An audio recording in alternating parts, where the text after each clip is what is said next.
Hello viewers, welcome to Keats Auto and Truck Repair. Today we have a 2014 Freightliner Sprinter with a 2.1 liter engine. The customer complaint on this vehicle is the van is losing power tremendously. I have to mention that the owner of this vehicle drove all the way from PA, so they drove about 4 hours to bring this van to our shop. So I appreciate you, Natasha, for bringing this van to us. So thank you for your business. She also told me that the check engine light comes on the dash. Now, when I drove the vehicle in the shop, the check engine light was off. We might have to test drive the vehicle to see if the check engine light is gonna come back on. So now let's go in the vehicle so we can confirm the customer's complaint. I'm gonna start the engine. Hopefully the check engine light will come on. If it's not on, we're gonna connect a scan tool to the vehicle so we can scan the engine computer and see if we have any pending codes in the engine computer. Now, before we go in the vehicle, I wanna give thanks to our cameraman. So thank you, Matt, for being here. And I also wanna tell you that we got new equipment for our channel. So we bought new cameras and new gadgets. So Matt made me buy some new stuff. So I am going to bring you here to this table so I can show you all the cool tools that we got. I'm actually very excited about this video and I'm excited about how things will come up. So we bought two FX30 cameras. So this is one of the cameras that we bought. We got two of these. One is the one that Matt is using right now. We have these lenses here. We got two of these. We have better microphones. We got these Rode microphones. We got better microphones. We got two lenses. We have two cameras. This is the box that the camera came from. And we have mics here. So basically, I want you guys to let us know in the comments how this video is gonna come out. Let us know about the sound, the quality of the video, because we wanted to produce quality content. Like I told you a couple of videos ago, I wanna produce the type of content that I would like to watch myself. And even when I have kids in the future, I want content that my kids can go back and watch and see the things that we were doing here in the shop. So we're excited. We're trying this stuff out. Let us know. I hope this is going to be better than what we've put out before. So, we are learning this stuff. It's new to us, new to me, new to Matt. So we're all learning how to set up this new camera and these new gadgets. Let us know, okay? Thank you very much for supporting us. Make sure you subscribe to the channel if you're not a subscriber yet. Make sure you follow us on our social media platforms, our other platforms. Follow us on Facebook, Instagram, TikTok. If you know someone that might benefit from this content, share it with them. Let people know about us, because as you watch the videos, as you like the videos, as you share them, more people will be able to find our content and we will be able to help more people and serve more of you. So we want to thank all of you for coming to the shop, because I would say about 60% of our customers now are our subscribers. So it's people that watch our videos and then they decide to bring their vehicles to us for service. So I'm very grateful for you all. Thank you very much for supporting us. Let's keep doing it. So keep coming, keep telling people about us. Thank you very much. I appreciate you all. So now let's go in this van so we can figure out what's wrong with it. All right, so I'm gonna get the scan tool connected to the vehicle. I'm gonna connect my scan tool dongle down here first. We're gonna put the scan tool up here, the dongle up there. So the first thing we're gonna do is we're gonna start the engine so we can confirm the customer's complaint. I'm gonna start the engine. Let's see if the check engine light is gonna remain on the dash. So as you can see, the engine is running, but the check engine light does not remain on the dash. Okay, so now before I scan the engine computer, there is an important piece of information that I forgot about. I got so excited about the new cameras and everything. So I need to tell you guys about this. So this van came from one dealership and one independent shop. So the owner told me that the van started losing power. She took it to a Mercedes dealership and they told her that she needed a turbo and the EGR valve and the water pump. So she didn't trust what they told her. She took her van back because they were going to charge her, I think, a lot of money. She took the van back. She said, I don't think my van needs all that stuff. So they said you need a turbo, water pump, and EGR valve. So she picked up her vehicle. She took it to another independent shop, I think in New Jersey. The guy looked at it and the guy also said you need a turbo and you need a water pump. Basically, two shops told her that she needs a turbo and a water pump. After that, she wanted a second opinion. She said, you know what? No, I guess a third opinion because I'm the third person to look at this van. She called me, she found me online. She called me and said, you know, I don't really trust what these guys are telling me based on your videos. I like how you do things. I feel like I can trust you. So I would prefer to bring my vehicle to you. Now, I told her, if two shops looked at your van and they said the same thing, maybe you need a turbo. But if you want me to look at it and confirm what they said, or if you want me to work on it, that's fine. I mean, I can take a look, but let's see. So basically, we're gonna confirm if what the other shops said is right or not. Does she need a turbo? Does she need a water pump? I don't know. We need to figure that out. So I told her, since she already had it diagnosed by two different mechanics, and they told her she needs a water pump and a turbo, we're gonna charge her 1 hour. I told her to pay me for 1 hour. I said, give me 1 hour of diagnosis time. I've worked on these 2.1 liter engines, I mean, for a while. I know these engines pretty well. We're gonna check it out and see what we find. If she needs a turbo, then we're gonna confirm what the other guys said. If she doesn't need a turbo, we shall see. So I don't know what we're gonna find. So since the check engine light is not on right now, I am going to turn the key on. So just this is the type of info we should have on the back of our minds. So two shops already looked at this. So the key is on right now. I have the scan tool connected to the vehicle. Everybody, please work with us. Give us some grace as we are learning how to set up this stuff. Eventually, we're gonna start screen recording. That's what we're gonna work on next. So let's go to scanner. Now, this is a Freightliner. We might have to scan this as a Mercedes. All right, so the scan tool has identified the vehicle. It's a 2014 Mercedes Sprinter. I don't know why the snap-on scanners always recognize this engine as the 2.2 liter. It's not a 2.2, it's a 2.1. I've noticed it on all the 2.1 liter engines that I work on.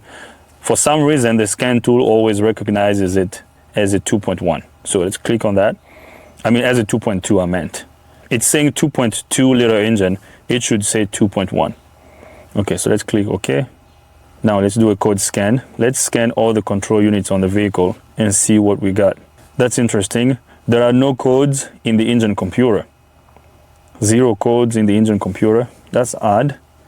I wonder if they cleared the codes before this vehicle was brought to us. Now we have 2 codes in the transmission control unit. 1693, component Y3/8N4. What does it say? Fully integrated transmission control module is defective. Interesting. So the transmission control unit is defective. And then the second code is 0562. It says the voltage supply of circuit 87 has under voltage. So let's scroll down and see what else we have. We have 7 codes in the airbag. Now, all these codes are saved in the scan tool. I'm gonna notify the customer about all these codes. But in this video, we're gonna focus on the codes that we have in the engine computer. So we have a U code on the generic side of the tool, U0423. It says invalid data received from instrument panel cluster control module. So it looks like the instrument panel control unit is not talking, or something is not right. What I'm gonna do now is even though we don't have a code in the engine computer and the check engine light is not on, we're gonna look at our boost data PIDs, and then we're gonna take the van for a spin and see what happens. So now I'm gonna go into the engine computer. Let's check here and see if there's a code. So no codes present. Let's go to data. Let's go to boost pressure. Okay, because they said she needs a turbo, so maybe the boost is probably gonna be low. So they told her that she's gonna need a turbo, so maybe we have low boost. So we're gonna find out. Boost pressure sensor. So I'm gonna graph my boost pressure sensor data PID. Okay, so now I'm gonna start the engine. Okay, so I'm gonna put the scan tool right here. We got our seat belts on. So now we're gonna take this for a spin. We're gonna drive out of the shop. Now, as I'm gonna be driving, I will also look at my snap-on screen right there. Yeah, if Matt can show you the data PIDs right there. Okay, so we're gonna take this for a spin and then see what happens. So let's go on a test drive and see what we're gonna find. I hope this van is gonna start acting up right now. I hope we don't have an intermittent issue that's gonna require, oh, I missed my, what? You hear that noise? I missed my turn. This van is too long. Actually, on Monday, let's see if we can show everybody, there's this Sprinter van over here. This van came from Baltimore, and that van has a check engine light on. Actually, that one, when I drove it around the building, the check engine light was on. So we're gonna diagnose that one on Monday. And then there's another one. That one we already did. I don't know when the video we did on this white Sprinter is gonna come out. So Matt will have to decide about that. And then we have this blue one here. That blue one is here for suspension work. So it needs control arms and struts and all that stuff. So we got a couple of Sprinters that we're gonna work on this upcoming week. And then we have the army truck. We're gonna film the army truck. Matt, cameraman Matt is saying yes. You should have a mic, Matt, come on. Okay. You know, they say the cool people are the ones behind the camera, not in front of the camera. So Matt is the cool dude. All right, so let's take this on the road and see how it drives. So far, so good. We have about 30 PSI right now. I'm looking at the boost pressure data PID on the scan tool as we are driving. So boost data PID looks good. This van drives well.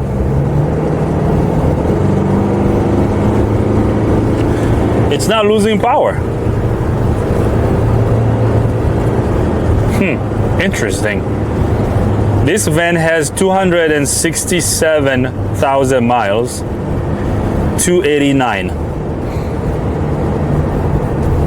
This thing is not losing power. Okay. We have a couple hills up there. We're gonna drive up the hill and see how fast this Sprinter is gonna go up the hill to see if it's really gonna lose power. But right now, I don't see a problem with this Sprinter. Now, I felt a little harsh shift when we first left the shop, but yeah, I don't know if you can. Did you feel that, Matt? You know, it's like a little harsh shift coming from the transmission. Did you hear that? I don't know if the mic is gonna pick it up, but there's that little cook, you know, every time I upshift. Is this gonna be another transmission video like the Infinity? Yeah, so I was talking to the yeah, she's got some stuff in the back. I was talking to the owner of the van. She told me that she's starting a business. She wants to start like a transportation business, but the bill she got from the dealer was not good. This might be another transmission video, Matt. I think this thing probably needs a transmission because there's a loud clunking sound coming from the center of the van. Unlike the other one that we went test driving the other day, that one was like vibrating. Some people have said no, it's not a vibration, it's a torque converter shutter. Yeah. Ooh, same thing. This has a transmission issue. Yeah. Did you feel that, Matt? Yeah, that was worse than the other one. That was worse than the other one, yes. There's nothing wrong with the engine. I mean, unless there's a code that's gonna come up. I'm looking at the scan tool right now. The graph looks good on the scan tool. We're going up a hill. This is a little hill over here. I'm doing about 60 miles an hour right now on the on the speedometer. I'm gonna go up this hill at like 65 miles an hour. Yeah, like this thing needs a transmission. It's like deja vu. So we're going up a hill right now. We're going up a hill, and I don't know if you can show the I don't know if you're going to be able to get this. The RPM gauge is going higher. I don't know if you can show the gauges on the dash. Look at the RPM gauge. The RPM gauge is way up, but the speedometer gauge is taking a little longer, so it's not catching up fast enough. And this is not an engine problem. This is a transmission problem. So it's like the RPM gauge goes high, way up, and then the transmission, the vehicle speed gauge, it's like the RPM goes way up, and then the vehicle speed gauge starts to like follow slowly. It comes up slower than normal. How bad is it? Can you see this? Yeah, okay. So guys, look at our boost. This is the boost that the turbo created in the intake manifold. The maximum boost that we were able to create was 48.79 psi, which is good. Okay, so at some point when we were driving, we went all the way up to 48.79 psi, so which is good. Now, the fact that we have 48 pounds of pressure, 48 psi in the intake manifold tells me that the turbo is creating boost. Because if we had a turbo issue, I'm sure Natasha, you're gonna watch this video. I mean, she's one of our subscribers, and she drove all the way from PA to bring her van to us. I mean, I'm test driving the vehicle. We haven't even done anything under the hood yet. Yeah, so let's check that out. Look at that. So the RPM gauge is going way up, but the vehicle speed gauge is taking a while to catch up. And this is not an engine problem. This is a transmission problem. The transmission is taking a while to upshift. Yeah. When we get back to the shop, I will call Natasha and ask her if the transmission has already been replaced in this vehicle, and I doubt it. I don't think the transmission has already been replaced on this Sprinter. So I believe this is the original transmission, and this Sprinter has 267,000 miles. So I think this transmission is going out. I mean, I shouldn't say I think, because in the other video, in the Infinity video, when we were diagnosing it, I said I think the transmission. I don't know. I just like to say I think. It's not that I think. I know. Okay, I should be saying I know. You know, I know this is a transmission issue, because in the Infinity video, the Infinity that needs a transmission, actually that Infinity is still at our shop. I said I think it's gonna need a transmission based on experience. Okay, I know there were some of you in the comment section that said, well, do the transmission flash first, change the fluid, that might do it. Guys, I can guarantee you that with these transmissions, even on Sprinters or I mean Infinities, these Nissans, when the fluid is dark, remember the fluid, the little bit of fluid that we drained out of that Infinity, that fluid was really black. So if you drain fluid out of the transmission, what's going to happen is usually when a transmission is not serviced properly, fluid will start disintegrating inside the transmission, and then the clutch packs will wear out. Eventually that fluid will become kind of like will become heavier, so it's going to help the transmission to go a little bit longer. If you drain it, all those debris and everything come out of the transmission. If you drain it, you put new fluid, the vehicle may not even move. I had that a while back on a Honda. I think the vehicle had 210,000 miles. It was a Honda CR-V. The transmission was bad, and we didn't film that one. That was a long time ago. We drained the fluid. Draining the fluid was basically a waste of money. So we got fluid from Honda and the filter, we put it in, we changed it, nothing happened. It actually got worse.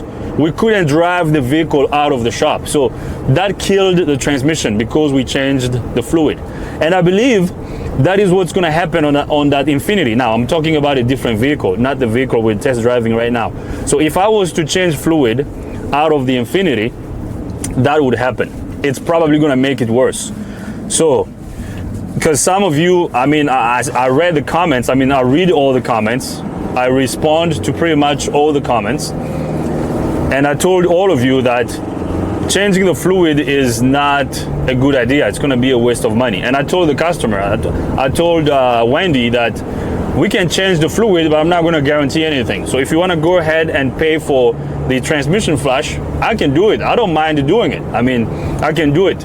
But as a professional, it's my job to advise the customer and give the customer all the necessary information, all the data, so that the customer can make the right decision. So I'm there to tell the customer the truth and tell them how it is and help them make the best financial decision. It's basically the same thing with used transmissions.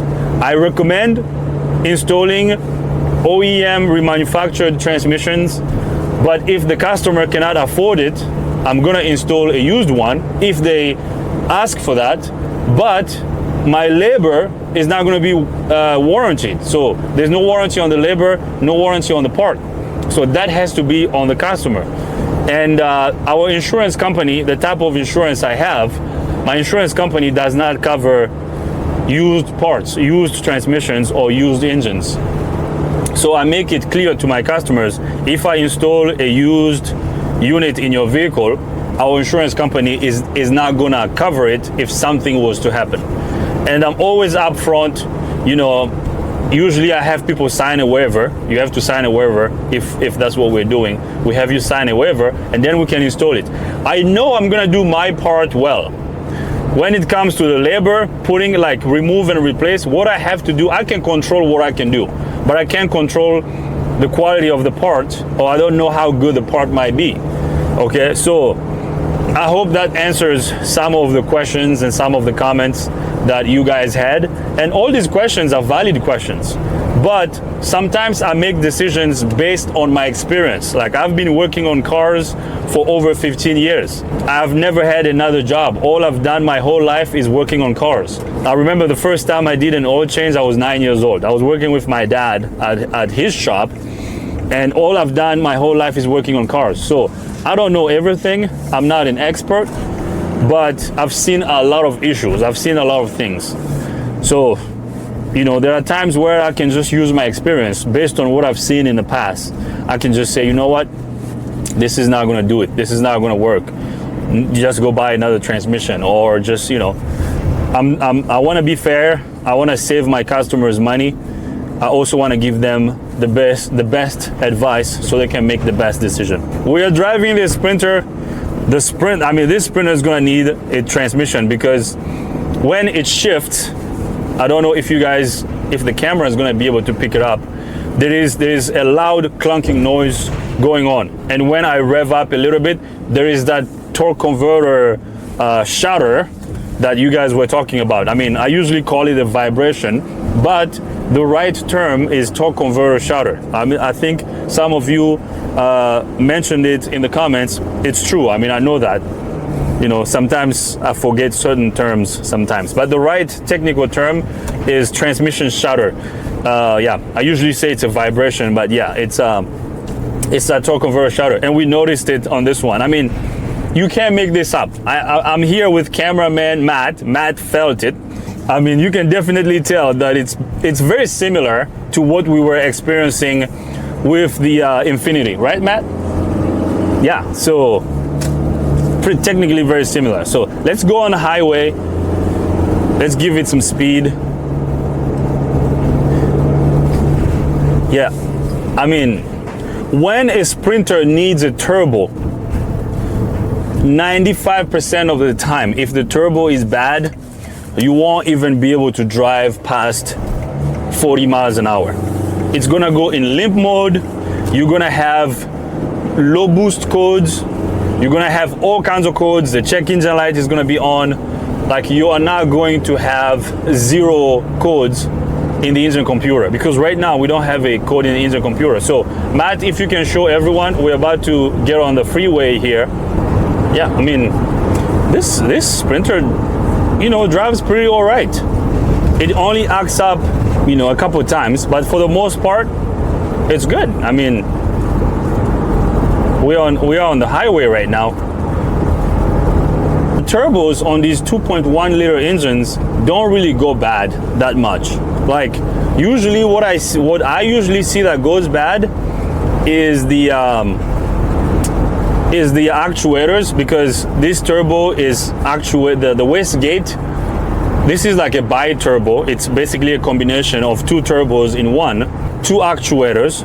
One actuator for the low boost turbo and the other one for the high boost turbo. I think that's how they call it. I haven't read about this in a little bit. So it's basically two turbos that have two wastegates, and those wastegates are actuated by vacuum actuators. Okay, so usually what I see is sometimes the rubber lines that go to those actuators crack. Some of them break, some of them get burnt, especially the ones that go above the where the exhaust manifold is. Or the other thing that I usually see that goes bad on these Sprinters that have the 2.1 liter engine, the water pump would leak, because the way they designed this, there is vacuum that goes to the water pump. I think it makes the water pump shaft stiff. When vacuum is applied to it, then the water pump is going to spin faster to pump coolant throughout the engine at a faster rate. So when coolant leaks out of that little tube that comes out of the water pump, then coolant will get into the vacuum system that controls the turbo, and then they have switchover valves and transducers. Coolant, oh, there's the vibration right there. There's the vibration right there. Yeah, so coolant will go into the tubing, the vacuum tubing system that controls the turbo. So sometimes coolant will go all the way up to a vacuum reservoir, because there's a reservoir on the driver's side of the engine. So coolant sometimes works its way up to that reservoir. It goes into the little transducer and the little switchover valve, and coolant going into that system can cause a lot of damage. And that's usually what goes bad on this. Or you can have a bad transducer. It's basically a solenoid, you know, a bad transducer, because that transducer is what allows vacuum to go to the actuator on the turbo to open and close the wastegate. So I've seen those transducers fail, and then they prevent the wastegate from opening, which creates low boost codes. You know, I mean, I've seen some people replace turbos on these engines while the issue was just a transducer. So right now we've been driving for, how long has it been? 15 minutes, 20 minutes? Yeah, a good 15, 20 minutes. The check engine light is not on. The transmission is shifting funny. So yeah, we're gonna have another transmission video. So yeah, I mean, we're gonna drive back to the shop. Our scan tool is still connected. Our boost data pads on the scan tool look good. The check engine light is not coming back on, so we don't have an engine problem. Because I don't know if you guys caught that when we first scanned the control units on the vehicle, there was a code in the transmission control unit that said something about, I think, transmission module. We might have to look that up, but yeah, based on how this drives, yeah, this vehicle needs a transmission. Yeah, because low boost codes and EGR codes usually don't take a while to come up, I mean, to be set in the engine computer. If you drive for like 15-20 minutes, if you have a turbo that's not working or EGR valve that's not opening, you know, just drive the van on the highway for like 10-15 minutes, 20 minutes, drive it for a couple miles, you know, 5 miles, 10 miles, those codes will come back. Now, the fact that we've been driving for a little over 20 minutes now and the check engine light is not coming back on. Actually, let me grab the scan tool. Let me back out and let's go to the engine computer. I'm going to try to read the codes. Let's see if there's a code. Oh, right there. There is a code. The boost pressure of turbo 1 is too high. Okay. So boost pressure of turbo 1 is too high. Well, I'm glad that that code came up. So we have high boost. That's interesting. So we're going to have to check our transducers, because the way this is driving right now, it feels like the turbo is fine. So I'm glad that we have a code that came up. This is gonna need a transmission, and then we're gonna go back to the shop and address this code that came up. Boost pressure of turbo 1 is too high. Now, the boost pressure being too high can be caused by a sticking wastegate in the turbo, because that's what's going to cause the boost pressure to be higher than normal. We're going to drive back to the shop. We're going to do some tests under the hood. I'm going to check the wastegate on the turbo. I mean, there are 2 of them, if I remember correctly. Yeah, this thing is taking forever.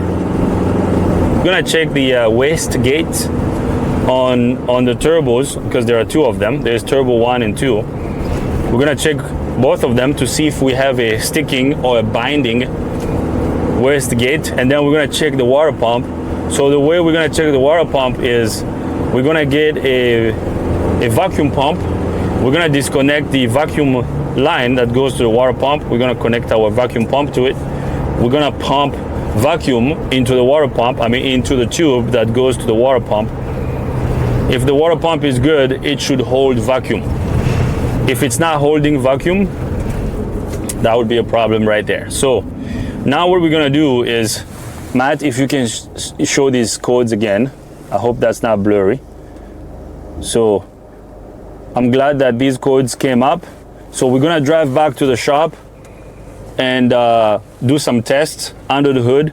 Although the van drives well, I mean, besides the vibration and the harsh shifting that we're feeling from the transmission, it shudders and it shifts. When it upshifts, there's a harsh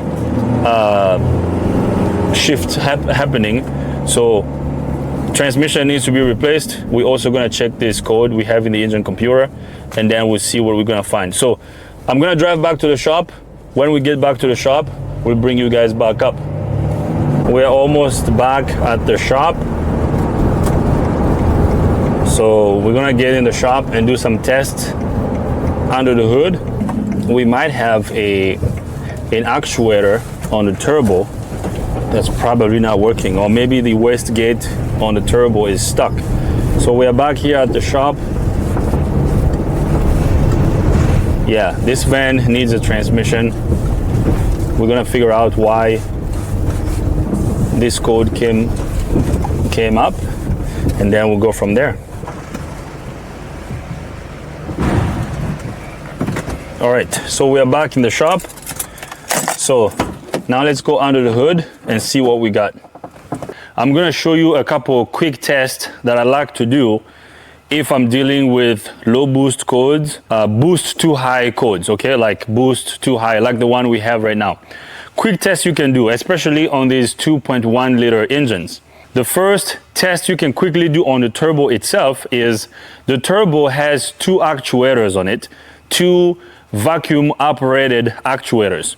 The quick thing you can do is you can grab the rod on the actuator and move it back and forth to see if it's not stuck. Because if you have a wastegate that's stuck in the turbo, if you move the rod on the actuator, the rod is not going to move. If the rod is stuck, it means the wastegate in the turbo is stuck.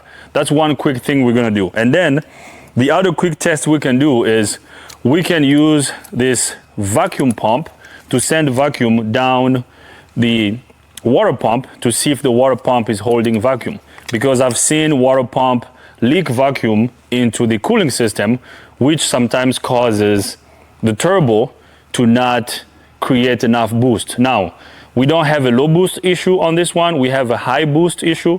I believe that's what the scan tool said. I can show you the code again. So let's check the actuators on the turbo and see if we have a stuck wastegate. I'm gonna remove the air filter box because I would also want to get to the water pump. And these are quick tests you can do. We're gonna stay low tech first. You know, staying low tech, we don't need to use, you know, fancy tools yet.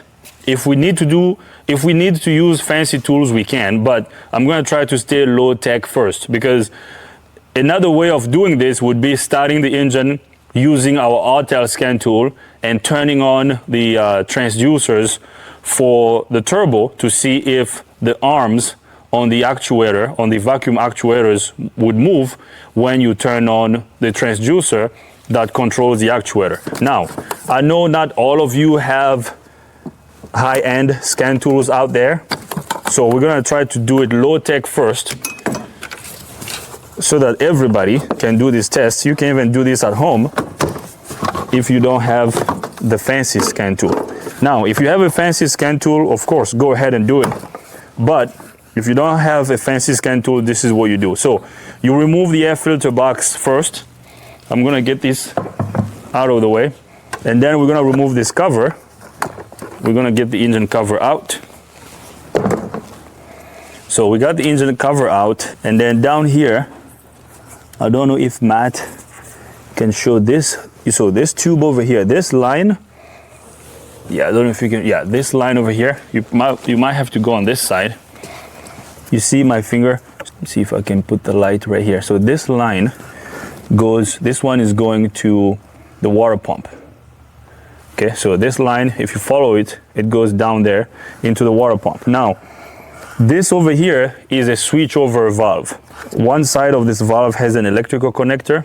The other side has two vacuum lines. So vacuum comes in it, and then whenever the computer decides to send vacuum to the water pump, it turns this solenoid on, and then vacuum goes into the water pump. Now, this over here is a transducer. Okay, this transducer is what controls one of these actuators. So I know for a fact that this transducer controls the actuator. If we follow this line, if we follow it, I don't know how close Matt can see this. If we follow this one, yeah, you follow this line, it goes to this actuator. Okay, this is one of the turbo actuators. Okay, so we're gonna test that in a minute. So now I am going to check the water pump first. Okay, let's see if the water pump is gonna hold vacuum. I'm gonna disconnect this line that comes from the water pump. So I'm gonna carefully disconnect that line over there. I don't know why Mercedes decided to send vacuum to the water pump. Now, the first thing you want to do after you disconnect this line that goes to the water pump is to see if there's coolant in this line. If you have coolant in this line, that's a big problem.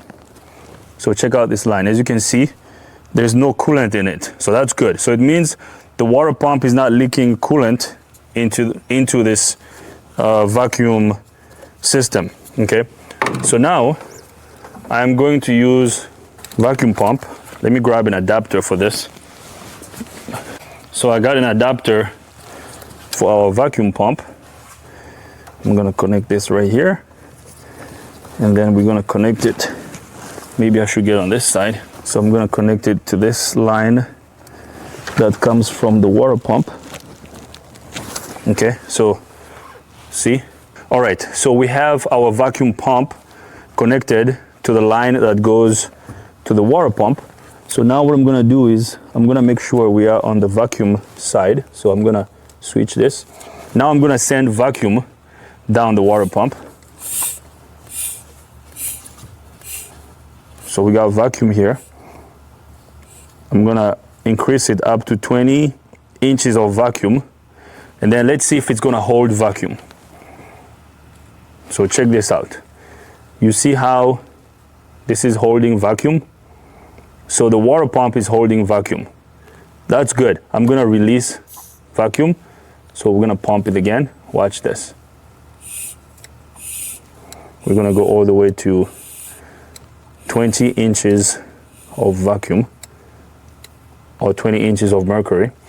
You see how it's holding vacuum? So this is a good thing. The water pump is good. I thought the water pump wasn't gonna hold vacuum, but it is. So that's good. That's one test done. We know the water pump is holding vacuum, so we're good here. I'm gonna disconnect this now, because this system usually fails. I've seen a lot of these water pumps leak.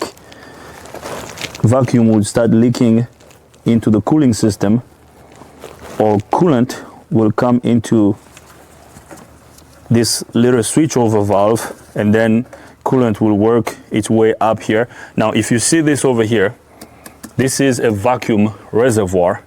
Okay, so we have vacuum lines that go around, that come over here. All of these are vacuum lines, and there's another transducer down there. Hope you can see, these are vacuum lines. We have another transducer down here that controls the actuator that's on top of the turbo. Okay, so with what we have right now, with the first test we did, we can tell that the water pump is fine, because the water pump is not leaking, the water pump bearing is not making noise, and the water pump is holding vacuum. It's not leaking coolant into the vacuum system that controls the actuators of the turbo. So that's good. So that's kind of one problem that we can already put aside. So now let's do the next thing. Now we're gonna stay low tech, like I said. So the first thing we're gonna do is up here. So this whole actuator, there's a vacuum line here. So when the computer decides to move this actuator, when the computer decides to open the wastegate of this turbo, the computer applies vacuum to this actuator, and then this lever moves. Don't know if you can see me with my hand. Okay, so this is, you don't need a scan tool to do this. You just have to grab this and move it up and down. Okay, so this tells me that the wastegate on this turbo, the turbo up here, is not stuck. Okay, now we could have a wastegate that's not stuck, but an actuator that's leaking. You can have an actuator that leaks out vacuum when the computer applies vacuum to it. So now what I'm gonna do is I'm going to disconnect the line that connects to this actuator.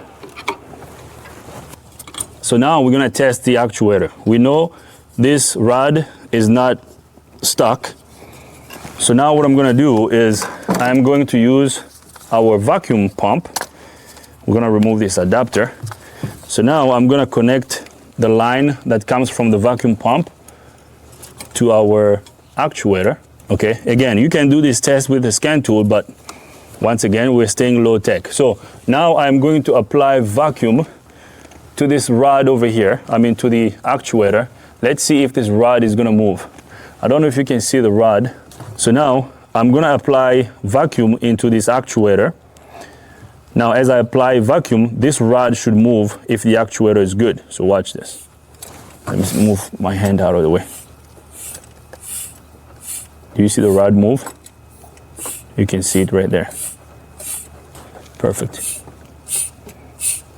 Look at that. You see the rod moving? I'm gonna release. The rod goes back. Let's do this one more time. Okay. Okay, that's good. So this tells me that this actuator is good. Okay, the rod is moving, so the wastegate up here is not stuck. So now we're gonna test the second wastegate, which is down here. I'm gonna have to remove this tube so you guys can see. We checked the first actuator, so now we're gonna check the second actuator.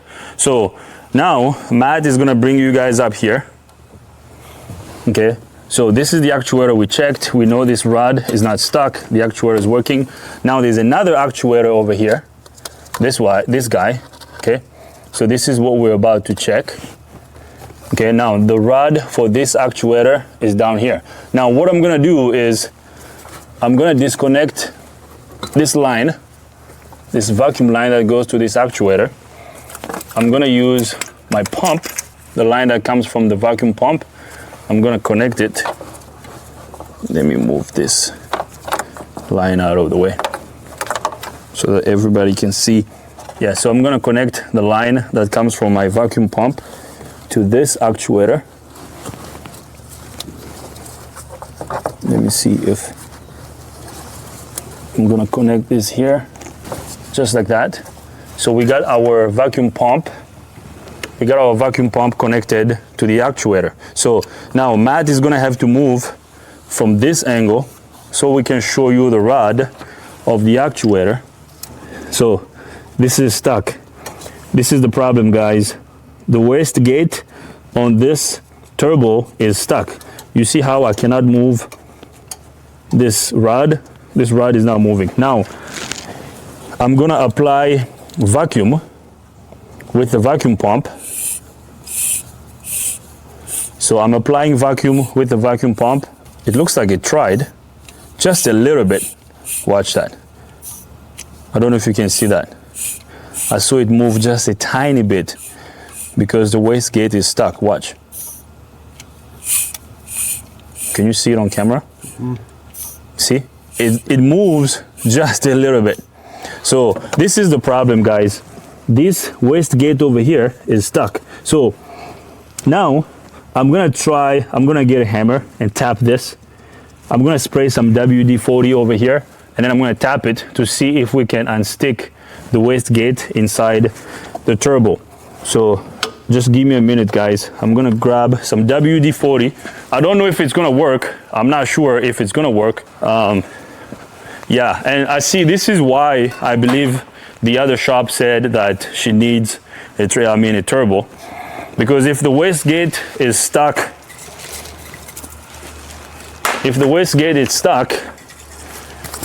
the way to fix that would be changing the turbo or taking the turbo apart and then fixing it. And I mean, we don't usually do that. We replace them. So I'm gonna spray this up here. If Matt can show you this. Okay. I'm spraying some WD-40 right there. Now, by tapping this, I don't think this is gonna fix it.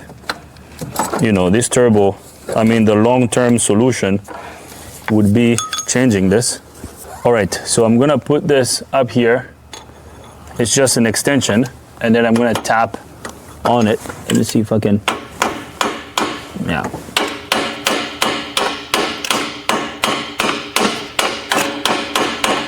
I'm not tapping on this lever, but I'm tapping the turbo.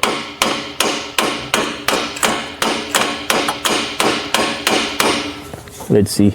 No, it's stuck.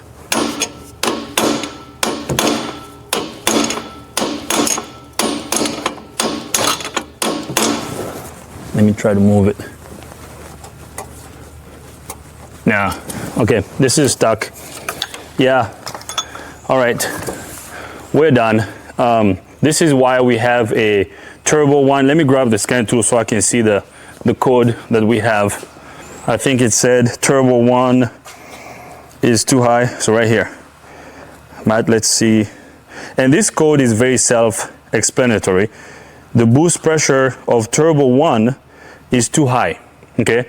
You know why it's too high? Because the wastegate on turbo one is stuck. That's what's causing high boost, okay? So we sprayed a little bit of WD-40 on it, we tapped it. Now, I know some guys like to take those turbos apart and try to clean the wastegate and try to bring it back to life. I see this is why the other shop recommended replacing the turbo, and they were right, okay? The dealership said she needs a new turbo. The other shop said she needs a new turbo. They were right about it. When I was driving, the van was driving so well.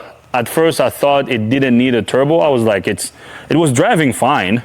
I mean, at first. Now, fine in terms of engine performance. The engine is performing well.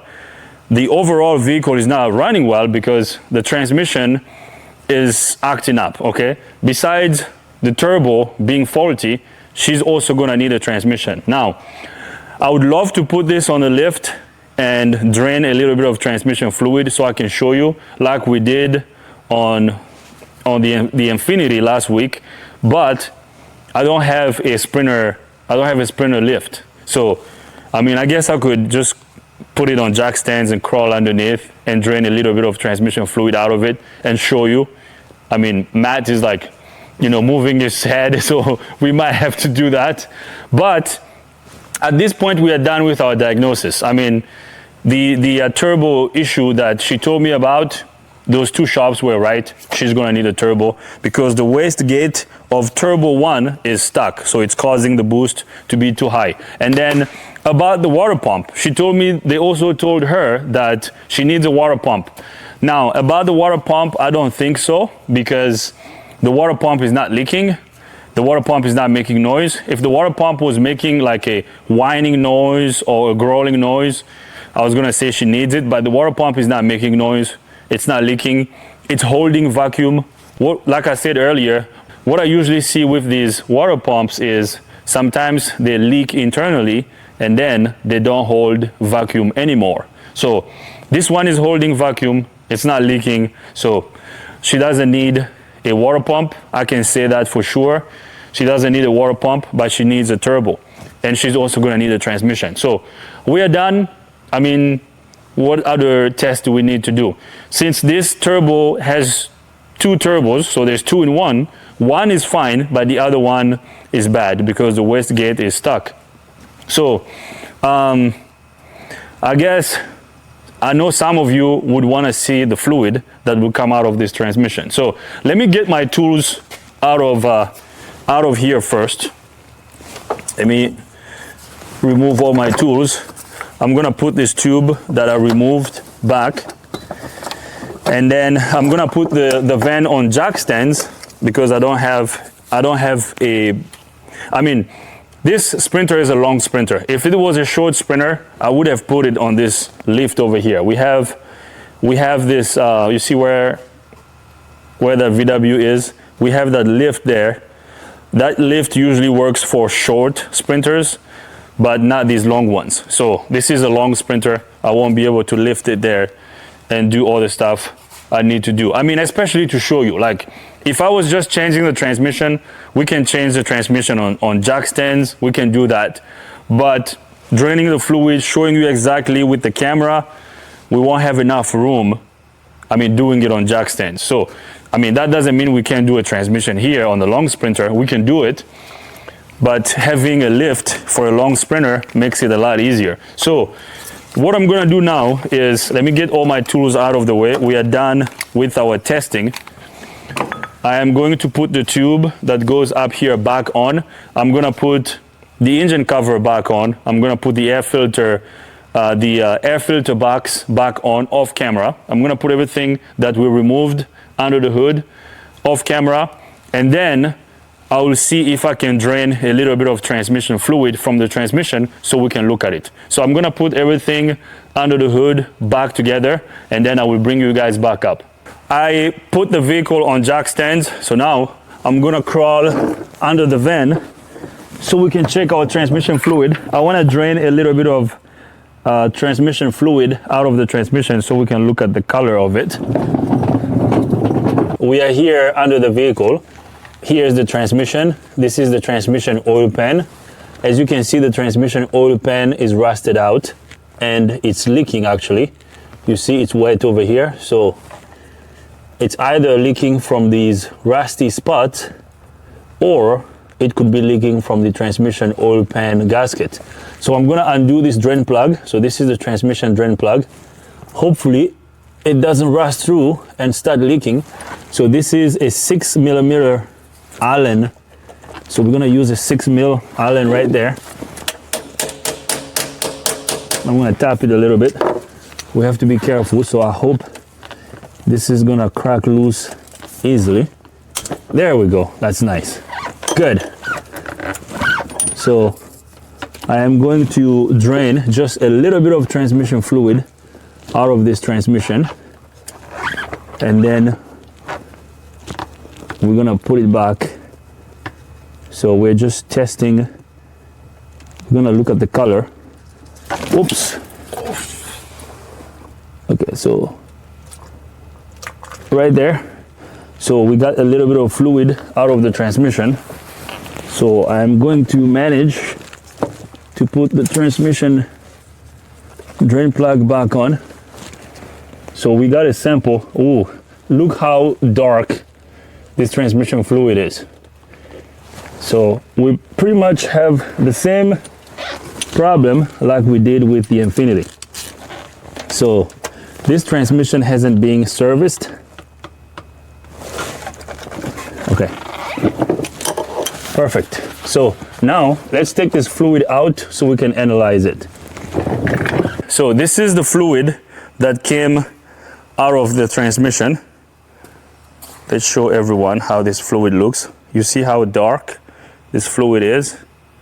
Yeah, check this out. Actually, I'm gonna smell it. It smells burnt. Yeah, like knowing that this vehicle has over 250,000 miles and the fluid is dark like this is really black. So yeah, now I'm gonna pour this fluid over here. So check this out.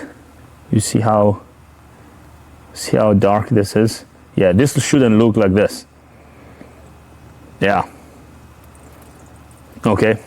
So again, this is gonna come back to what I said, based on experience, based on working on a lot of these sprinters. Usually what I see is when you have a sprinter that has over 180,000 miles, if the vehicle starts to shudder, if you start to experience the torque converter shuddering, you know, that vibration when upshifting or downshifting, especially if you're going up a hill, when you start to experience that vibration, and if your fluid looks like this, your transmission is out.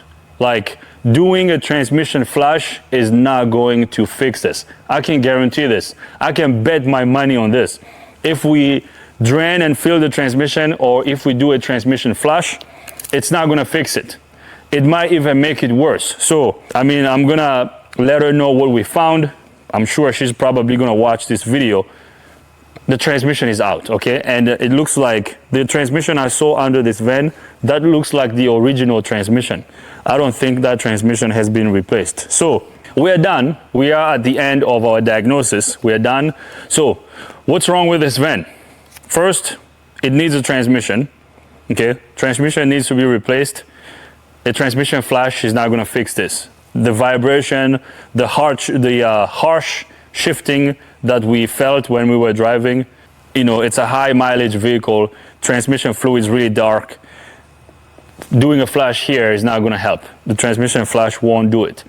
And then it's gonna need a turbo, okay? So the wastegate on turbo 1 is stuck. We cannot unstick it. We have to remove the turbo to try to take it apart and try to clean it, which doesn't really work most of the time. So removing the turbo on this vehicle is not as easy as it looks. I mean, there's enough room on the passenger side, but removing this turbo is not easy. I've done a lot of these turbos. It's not worth it. So that's what I'm trying to say. It's not worth trying to remove the turbo and trying to clean the wastegate and putting it back to try to save money. So she's gonna need another turbo. So new transmission and new turbo, that is what this van needs. Now, I looked under the engine to see if the water pump is leaking. I looked around the serpentine belt area. The water pump is not leaking, it's not making noise, so she doesn't need a water pump. So transmission and turbo, that is what this vehicle needs. So I hope you like this. I don't know how long this video is gonna be. Cameraman Matt, thank you. But before we end the video, let me call her and see if she's gonna pick up. Hello? Hey. Hi Natasha, how are you? Okay. Well, this is Dio calling you from Keats Auto. Yes. How you pronounce your name? Dio, I'm calling you from Keats Auto. So Okay. I told you I was gonna look at your van next week, but we changed some things. I had a customer cancel an appointment today, so I ended up looking at your van today. Now, we are actually filming the entire project on your van, so you will most likely see your van on YouTube when this video comes out. You'll see what we did to figure out the problem. And actually, as I'm talking to you, we're recording right now, so you are on camera, just so you know. Are you okay with that? Yes. Okay, so I'm gonna tell you about what we found, okay? Yeah, so Okay. you told me that you took the van to the dealer first. They told you you needed a turbo and then a water pump and the EGR valve, right? Yes. Yes, okay. And then you took it to another shop. They told you you needed a turbo and a water pump. The other shop told you kind of the same thing, right? Well, at first I only needed the EGR valve. Okay. I think Mercedes, yeah. And then now I need these 3 things. Okay, cool. So we took a look at it. At first, when I looked at the van, there was no check engine light on. I don't know when you drove it, because you drove all the way from PA. How long was your drive? 4 hours? It was like 3 hours. 3 hours, okay. I thought it was 4 hours. Okay, so 3 hours. Was the check engine light on when you drove it here? No. No. I believe must have cleared the codes because I left from the shop straight there. Okay. Straight to it. So maybe they cleared the code before you picked it up from that shop? Yes. Okay. So because when I looked at the van, I drove it in the shop, I was expecting the check engine light to be on, but the check engine light wasn't on. So we wondered, okay, so maybe they cleared the code. That's what I thought. So we took it on a test drive. When we first drove it, like the first 15 minutes, the van, actually the check engine light didn't come back on, but the van was vibrating. So there was a vibration and a loud clunking noise coming from under the car, like a cook kind of noise. Did you notice that when you drove? Mm-mm. You didn't? No. Okay. So yeah, there was like a clunking noise coming from under the van and a vibration sometimes, especially when we drove up a hill. There was a vibration. I mean, the right term is torque converter shutter. So it shutters, and that what causes the vibration. So the transmission, that vibration we felt is coming from the transmission. Because I remember you told me that you noticed when you were driving, the RPM gauge was going a lot higher than the vehicle speed. Like the vehicle speed gauge was taking a little while to catch up. Yeah. Right? Right. Yes. Right. So that is a transmission kind of not shifting properly. So the transmission has a delay. Especially, I think it was doing it around 3rd gear. So you would feel the the torque converter shattering that I'm telling you about. So knowing that your Sprinter has over 250,000 miles, you're gonna need a transmission. Do you remember the last time you did? How long have you had the van? For about a year now. About a year, okay. October will be a year. It'll be a year, okay. Have you ever done a transmission flash on it? No. No, okay. Because we drained a little bit of fluid out of the transmission to look at the color.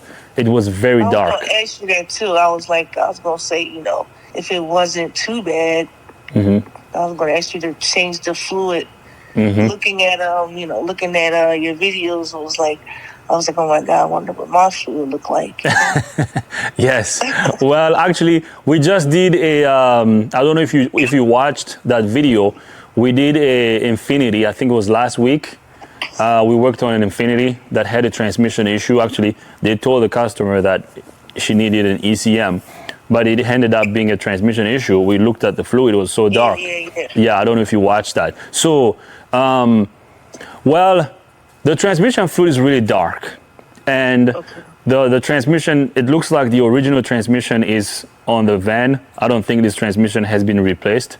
And knowing that you haven't done a transmission fluid change, you haven't done a transmission fluid change on it.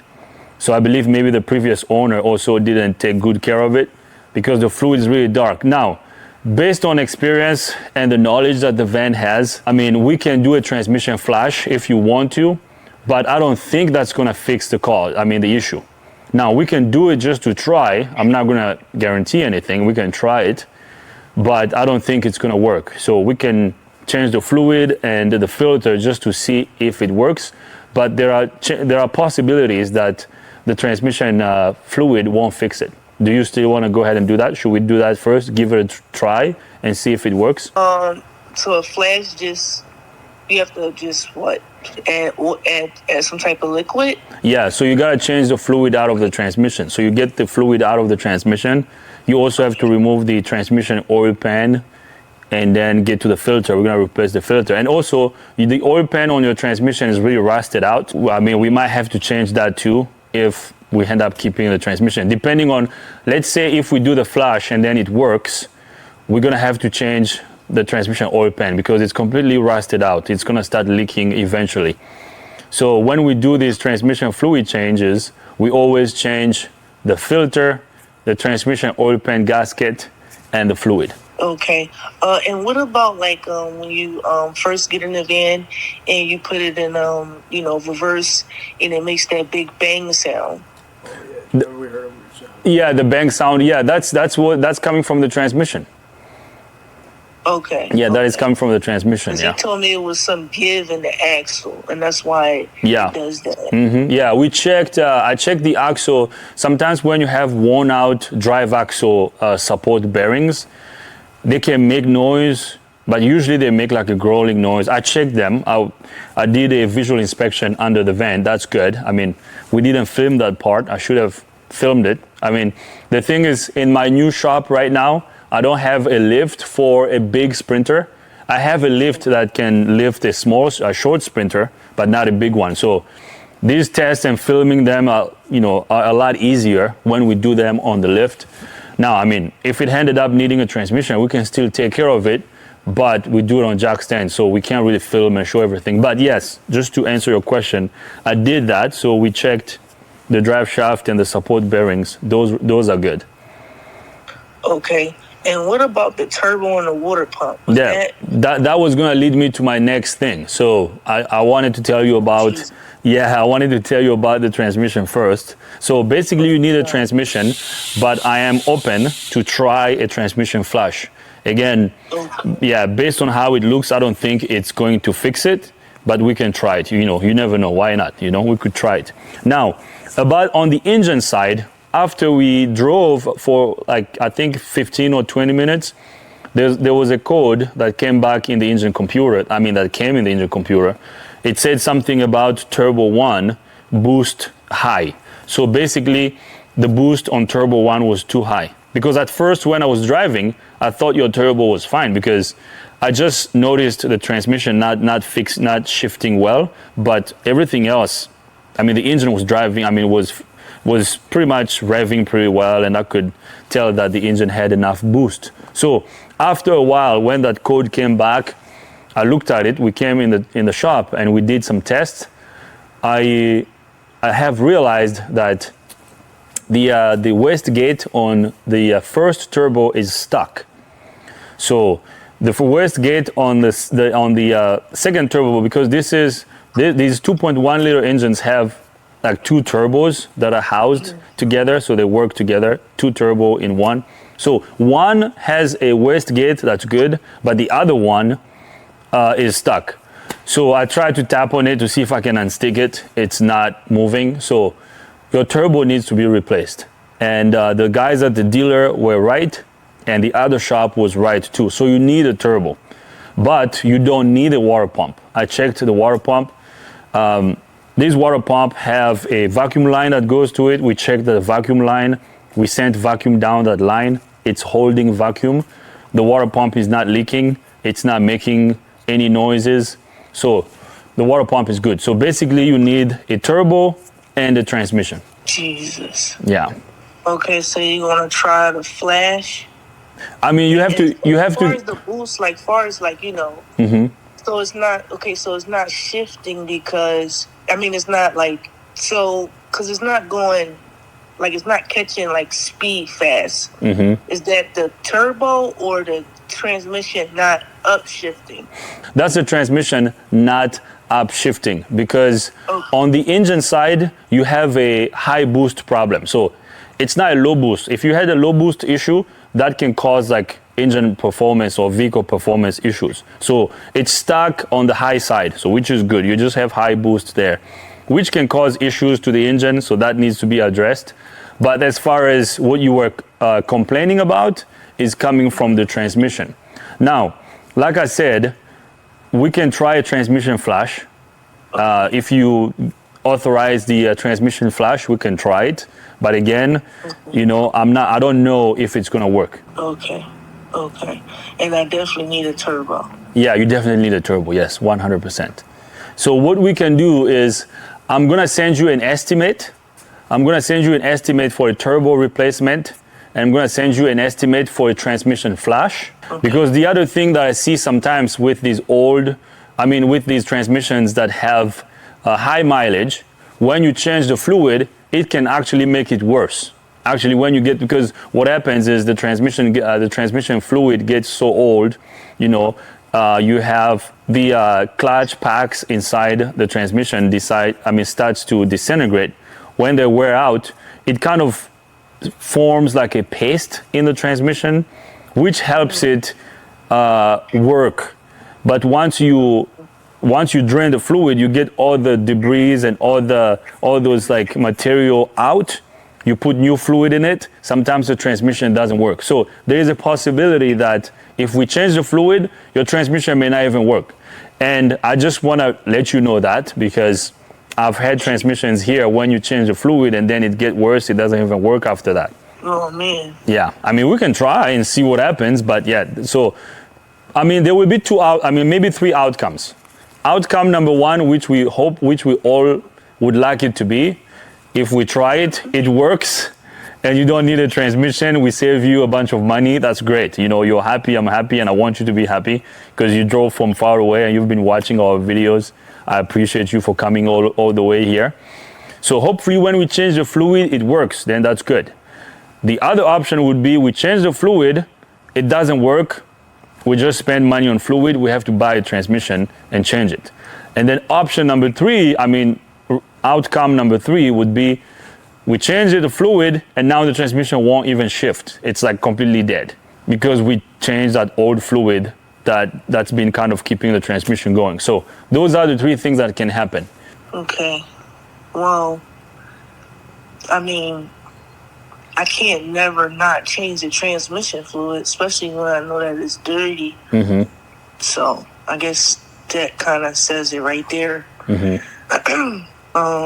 Okay. I'll just, get down on my hands and knees. Okay. That's good. I like it. That's good. Okay. Okay. All right. Okay, that's awesome. So I guess what we're going to do is I will send you, so it's, it's Saturday today and it's getting late. So you will hear back from me on Monday. We're not open on Sundays. So I will send you an estimate for the turbo replacement and for the transmission flash. We're going to do the transmission flash first and see what happens. Okay. Sounds good? All right. Yes. Sounds good, Natasha. So I'll talk to you next week. All right. Thank Okay. you. Bye. Have a good weekend. You too. Bye. Thanks. All right, guys. So that's it. I guess we can leave this right over here. You guys heard our conversation. So we're gonna make an estimate. I will make an estimate on Monday. about the turbo replacement and about the transmission flush. So we're gonna flush the transmission and see if it's going to help. Now, about the turbo, I don't know if she's gonna give us the go-ahead to replace the turbo. If we replace the turbo, I don't know if we're gonna make a video about it. Maybe, I don't know. Matt and I will have to decide and see if we're gonna film that. But even the transmission flush, I don't know if we can film it, because it would be so much easier if I had a big Sprinter, a long Sprinter lift, because then we can show you how I'm doing it. But since I'm gonna do it on jack stands, and so I don't know, I may not show it to you. I'm probably just gonna show you when we get the fluid and everything. I'm probably gonna do the flush off camera, and then we will bring you guys back up after we do the flush. We're gonna test drive it and see what happens. So we shall see. Now, I'm gonna leave this right over here. I hope you liked the video. If you liked the video, give it a thumbs up. I don't know how long this video is gonna be, but we didn't cut anything. We're gonna show you the whole thing.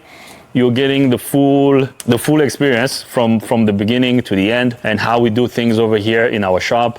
So I hope you liked the video. Give us a thumbs up, share the video. If you have any comments, questions, criticism, leave them in the comment box. Cameraman Matt, thank you very much for your awesome work. I'm excited about this new equipment we got. We're still learning it. Matt has been learning it. He's been telling me, oh, when I step back a little bit, I see like its focus is better or the picture is better. So we are learning this equipment, and to all our critics over there, kind of slow down with the criticism a little bit. We are learning this, the camera equipment stuff, so the video stuff, and let us know how the video comes out. Like, we're testing this equipment. Let us know how it is. If you like it, should we continue using this? Should we improve on the angles? We rely on your feedback. I read all your comments, and I love your comments. All the comments, I read them and I learn from them, and I appreciate constructive criticism. So if you are criticizing us so we can get better and improve, I like that. Keep doing that, because it helps us get better and become better. So thank you very much. Thank you, Matt. Thanks, everybody. See you guys next time. It is the next day. I did send the estimates to the customer. I sent her one estimate for the turbo replacement and another estimate for the transmission flush. She asked for the transmission flush. We gave her the estimate. I told her that doing the transmission flush will most likely not fix the issue, but I'm more than happy to try it and see what happens.